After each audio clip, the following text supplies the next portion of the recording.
Walang nanonood sa'yo? Walang nag-share ng mga post mo? Konti lang ang viewers mo sa tuwing nagde-live ka? Hindi ka sinusuportahan ng mga kamag-anak mo?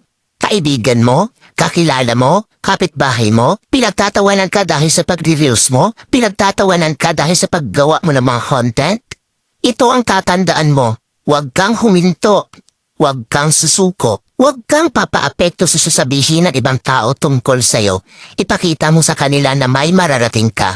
Dahil isang araw, kapag marami ka ng followers, kapag marami na ang sumusuporta sa'yo, kapag marami na ang nanonood sa'yo, kapag marami ka ng viewers, kapag marami na ang nagmamahal sa'yo at sumusuporta sa'yo, kapag marami ka ng payout, kapag sinasahod mo na ang sinasahod ng mga sikat na content creator, kapag mayaman ka na, kapag marami ka ng pera, ay manunood na yan sila sa'yo. Sila na ang kusang lalap